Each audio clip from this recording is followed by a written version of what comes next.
Steve, we'll start with you. So I wrote down a list of players that stuck out to me, and most of them are no secret. Evan Pryor, Joe Royer had a nice day. But Jordon Hancock comes to mind. Kai Stokes, Kyion Gray stood out, even though he's probably not going to see the field much. So, Steve, what was important to you?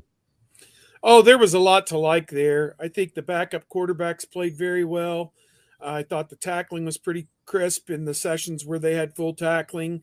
Jack Sawyer, JT Tuimoloau stood out at defensive end. A lot of young guys got opportunities to play a lot of snaps, and they played very well. Kai Stokes, obviously, at safety, he showed out pretty well. Evan Pryor running the football, I thought was outstanding. I think Mayan Williams, 101 yards for Mayan Williams in this game, just kind of showed how tough he is to get to the ground at times with his second and third efforts.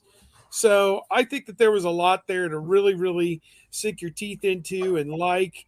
Really at every position group, the new offensive line got a chance to work together. There were a couple hiccups there, so they don't go into the offseason with a big fat head thinking that they're standing on third base.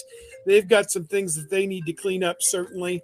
And then let's see what else. That was a lot of it, I thought. I just thought on the whole it was a bang-up effort, I thought, by all parties concerned. I don't know that I guess you didn't get the full experience of what the Jim Knowles defense is going to look like because they kept it very vanilla. There weren't a lot of blitz packages and unique coverages and different things like that. But I thought guys made plays on the ball defensively.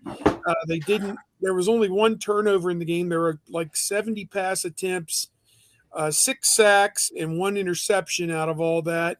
And the sack total is probably about right for both sides, offensively and defensively, what they gave up and what they were able to break through and get. You might like a little more on defense. You might like 1 fewer on offense, but not anything that troubles you too terribly. But I think from a defensive standpoint, we got to watch the student appreciation practice 2 weeks prior, and I didn't recall seeing any interceptions that day, and there was only one in this game by Cameron, don't call me George Kittle, and he tipped the ball to himself, and he's never going to play it down on defense, I wouldn't think, in the fall. So he's a walk-on. So you need those frontline defensive backs to create some turnovers. They need to get the ball out and create some fumbles on defense, but that's something they can continue to work on. Yeah, I really like the coverage of the cornerbacks. I will say it was really windy, and it was not an ideal day to throw the football. And so you saw that in some of C.J. Stroud's passes. I think they tried the back shoulder quite a bit, and it was, as I've said before, like in other shows, the ball kept blowing to the front shoulder at times, and it ruined the timing for some of these guys, and the deep passes weren't necessarily there. It was fun watching Devin Brown throw it. He kind of comes in and is an aggressive thrower and can get it through that wind. Kyle McCord took what the defense gave him and had the best numbers on the day and had the best results. I think the guy that stood out most for me was Kai Stokes, especially after rewatching it. Watching it live, yeah, he definitely stands out. And then had the near interception against C.J. Stroud at the end of the first half. But then you're watching it again, and you just see how around the ball he is.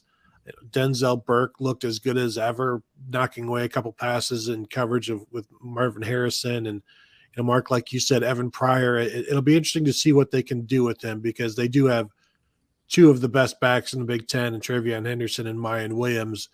And then this Evan Pryor guy, I wonder if there's a draft of Big Ten running backs, how far he's going to get before somebody snatches him up and puts him in their day one lineup. Yeah, I'd say Tom and Tony kind of have nailed all the names right there, so there's not a lot left for me to pick on there. I agree. I had the opportunity finally to get around to watching it off the DVR, and Kai Stokes does jump off the tape a little bit. You see now why he was the first true freshman to lose his black stripe in the process. I really think that Evan Pryor is somebody that showed me a thing or two. Again, where does he stand in the rotation in terms of, Trevion Henderson's going to be the guy. You saw what, Mayan Williams is able to do. But, with Marcus Crowley looking like it could be a longer-term absence, and then you bring in a young guy like Dallin Hayden, the opportunity is there for Evan Pryor. I really like what I saw out of Jordon Hancock. There was a big question going in between Jordon Hancock and Jakaylan Johnson. Will one of them have a better day than the other? I'm not going to say that Jakaylan Johnson had a bad day, but I'm going to say Jordon Hancock had a good day. I think that he's kind of emerging as maybe that next corner for Ohio State. But that's, again, I'm not saying that Jakaylan Johnson can't be there. We saw one scrimmage, in its entirety, as opposed to the remainder of the spring practice session. So, you have to remember everything you see is isolated in a one game window. I think there were some guys on the defensive line that had their moments. JT Tuimoloau, I think, is just going to be a freak. I mean, obviously Jack Sawyer had his moments too.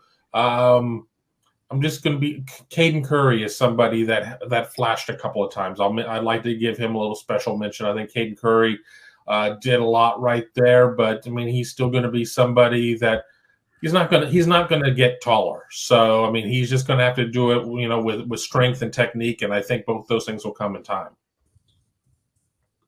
I do want to address one thing here from Frank asking if there's a Chase Young caliber on this team. No, don't look for Chase Youngs or Joey Bosa's or Nick Bosa's. Look for, because those guys are the best that have ever played at Ohio State in terms of pass rushers. So don't expect that every year. Ask yourself, is there a Sam Hubbard? Is there a Tyquan Lewis, defensive lineman of the year type on this team? And then that's something that is attainable. Don't be disappointed when you can't find another Chase Young or another Bosa, because those guys, they've only come from two families ever. So, and I don't think those families are producing any more children.